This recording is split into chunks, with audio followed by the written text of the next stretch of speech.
বর্তমানে এই সময় আসলে কি ধরনের চ্যালেঞ্জ মোকাবেলা করছেন ছেলেকে নিয়ে পথ চলতে যেয়ে?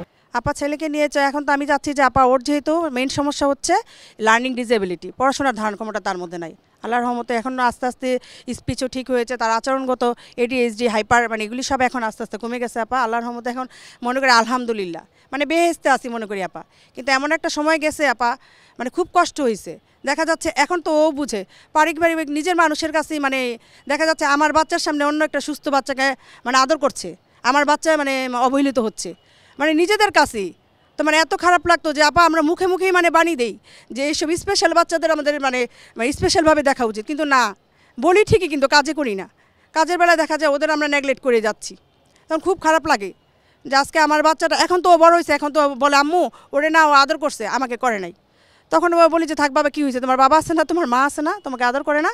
বলে হ্যাঁ ঠিক আছে, মানে কষ্ট পায় এখন তো বলতে পারে, অনুভূতি প্রকাশ করতে পারে। তো অনেক কিছু আপা কষ্ট লাগে। তারপরে আরও আছে আপা যেমন ধরুন আমি ছোটো থেকে ছোটোভাবে বড় হয়ে আসছি একভাবে, এখন আমার বাচ্চাটা অসুস্থ বা আমি মানে সব কিছু তালমিল মিলেও যখন আমি আমার নিজেকে একটু মানে ভালোভাবে গুছিয়ে চলতে চাই, এটারও অনেকে বাবা মানে সমালোচনা করে যে বাবা এত কিছুর পরে আবার নিজে এত মানে ফিটফাট হয়ে চলে।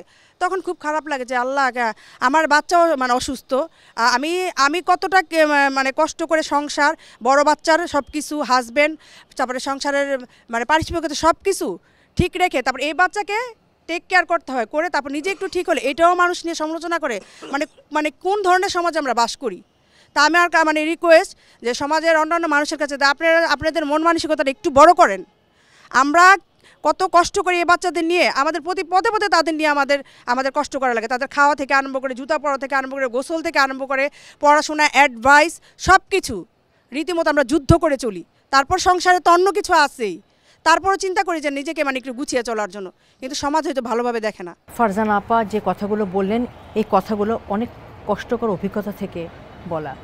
তবে আলহামদুলিল্লাহ আপা যে আমার বাচ্চার সাথে ওর বাবার বন্ডিং খুবই ভালো, মানে আমার ভাইয়ের সাথে সবার সাথে মানে বন্ডিং খুবই ভালো। আর সবচেয়ে বড় কথা আমি আমার বাবার বাড়ির মানুষ থেকে অনেক সাপোর্ট পাইছি এই ব্যাপারে।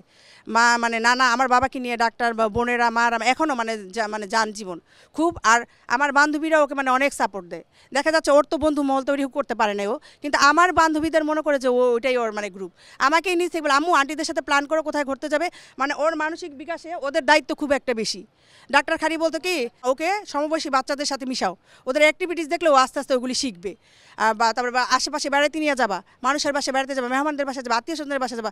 তখন যখন মানুষের দেখা যেত যেতাম, আমার সন্তানের এগুলি অন্যের ভালো লাগতো না, ওকে এইটা ধরতো হাইপার ছিল, এইটা করতো, মানে ওটা তো অন্য মানুষের ভালো লাগতেছে না। আমার তো বুঝি এটা যে আমার একটা অসুখ, কিন্তু অন্য তো স্বাভাবিকভাবে নেয় না। তখন যখন আমি চিন্তা করলাম যে না আমার যখন বান্ধবীরা আছে ওদের সাথে আমি একটু ঘুরতে যাবো, ওরে নিয়ে যাবো সাথে, ওদের কাছে গেলে আস্তে আস্তে দেখলাম যে না ওইভাবে ওর বিকাশটা খুব ভালো হচ্ছে। ও বাইরে যাচ্ছে, মিশছে, ওদের সাথে মানে কোয়ালিটি টাইম স্পেন্ড করাতে আমার সাথে সাথে ও মানে আরেকটা এনজয় করতে পারতেছে।